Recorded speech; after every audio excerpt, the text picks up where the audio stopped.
বাবার হাতে সন্তান যখন নানাভাবে বাবার হাতে কুদৃষ্টি এবং নানাভাবে বাপ যখন সন্তানকে নানাভাবে যখন উত্ত্যক্ত করেছে, সেটা মেয়ে সহ্য করতে না পেরে নিজের বাপকে নিজ হাতে হত্যা করেছে লাইভে এসে। সাভারে এই ঘটনাটা ঘটছে। আসলে এই জাতীয় ঘটনা আমাদের জন্য অনেক বিষয় আমাদেরকে জানিয়ে যায়, অনেক বিষয় আমাদেরকে স্মরণ করিয়ে দেয়।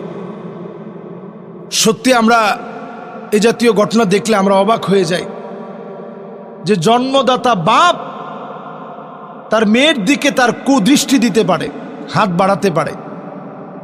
তবে ইসলাম এক্ষেত্রে পরিষ্কার বলেছে, যখনই আপনার বয়সটা বাড়বে, আপনার পোশাকটা যেন আপনার মেয়ে হোক, কিন্তু আপনার পোশাকটা শালীন হতে হবে। আম্মা জান আয়েশা সিদ্দিকা রাদিয়াল্লাহু তাআলা আনহা, তিনি দেখলেন একটা বাচ্চা মেয়ে ওনার ঘরে প্রবেশ করছে, কিন্তু মেয়েটার গায়ে আঁটোসাঁটো একটা জামা পরা। আম্মা জান আয়েশা সিদ্দিকা রাদিয়াল্লাহু তাআলা আনহা এই জামাটাকে আম্মাজান সাথে সাথেই তিনি কেটে ফেলে দিয়ে ডিলা ডালা একটা জামা পরায় দিলেন। তার মানে ছোটবেলা থেকেই মেয়েদেরকে এইভাবে গড়ে তোলা, এটা মা বাপ হিসেবে আপনার দায়িত্ব। কিয়ামতের দিন অসংখ্য বাপ আল্লাহর কাছে কাঁদবে। والذين آمنوا واتبعتهم ذريتهم بإيمان ألحقنا بهم ذريتهم وما ألتناهم من عملهم من شيء। সেদিন অসংখ্য বাপ আল্লাহর কাছে কাঁদবে। আল্লাহ বলবে, তোমার কাঁদার কারণ কি? বাপ সেদিন বলবে, আল্লাহ আমি এই জন্য কাঁদতেছি, কোথায় আমার ছেলে, কোথায় আমার মেয়ে, এক নজর তাদেরকে দেখতে চাই।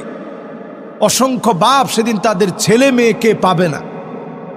সম্মানিত দিনী ভাইরা, বড় আফসোস, আখিরি জামানায় অধিকাংশ ছেলে মেয়ে ইয়াতারাজ্জাল ওয়া ইয়াতাআন্নাস, ছেলে মেয়ে হতে চায়, মেয়ে ছেলে হতে চায়। যে মেয়েটি বাপকে ছুরি দিয়ে আঘাত করে মেরেছে, আপনি তার পোশাক পরিচ্ছদের দিকে তাকিয়ে দেখেন। আমি তাকে দোষী বলবো এই অর্থে, তাকে অলরেডি অ্যারেস্ট করা হয়েছে। তার শালীনতা ভদ্রতার যথেষ্ট, তার কথার ভিতরে যথেষ্ট অভাব আছে। বাবা একেবারে নির্দোষ সেটা তো আমি বলতে পারবো না, এটা এখনো প্রমাণিত হওয়ার বিষয়। আদৌ বিষয়টা এমন হয়েছে কিনা, অথবা মেয়েটা কোনোভাবে নেশাগ্রস্ত কিনা, এই সকল বিষয় তদন্ত সাপেক্ষ বিষয়। তবে এক্ষেত্রে পরিষ্কার একটি কথা, আমাদের গড়গুলো নানাভাবে এভাবে ধ্বংস হয়ে যাচ্ছে। এই ধ্বংস হওয়ার পিছনে কারণ একটাই, আমরা আমাদের সন্তানদেরকে দ্বীনের শিক্ষা দিতে পারিনি। একটা সন্তান আপনার কাছে তিনটা অধিকার প্রাপ্য। এক নাম্বার, আপনি স্ত্রী হিসাবে যাকে বেছে নেবেন তিনি নেককার দিনদার হবে। দুই নাম্বার, আপনার সন্তানের সুন্দর একটা নাম আপনি রাখবেন। তিন নাম্বার, আপনার সন্তানকে ছোটবেলায় আপনি তাওহীদ শিক্ষা দিবেন, আল্লাহকে চিনাবেন। এই তিনটা দায়িত্ব ছোটবেলা থেকে আপনার কাঁধের উপর আল্লাহ তাআলা দিয়ে দিয়েছেন। আমরা কয়জন বাবা হিসেবে এই দায়িত্ব পালন করেছি? অসংখ্য বাপ আমরা এই দায়িত্বটা পালন করি নাই। আল্লাহর আদালতে কিভাবে আমরা জবাব দিব? এই দৃশ্যগুলো যখন দেখি আমাদের মনে হয় আমরাও তো আমাদের সন্তানদেরকে কলিজার চাইতে বেশি ভালোবাসি।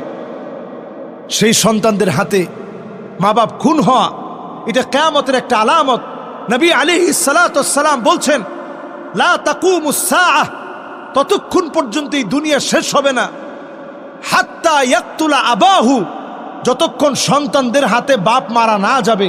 সন্তানরা ছুরি দিয়ে কুপিয়ে বাপকে হত্যা করবে, জখম করবে, সম্পদের জন্য বাপকে মারবে, সম্পদের জন্য বাপকে টুকরা টুকরা করবে, নানা বিষয়কে কেন্দ্র করে বাপ মাকে মেরে ফেলবে।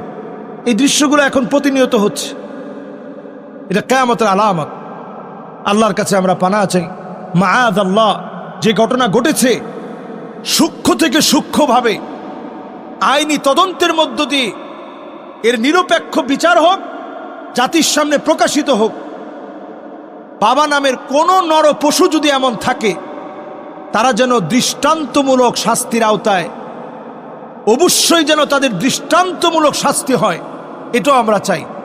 পারিবারিক ইন্ধন থাকলে তাদেরও শাস্তি চাই। আমরা এমন কোনো অঘটন আমরা বাংলাদেশে দেখতে চাই না। আল্লাহ আমাদেরকে বোঝার তৌফিক দান করুক। আসসালামু আলাইকুম ওয়া রাহমাতুল্লাহি ওয়া বারাকাতুহু।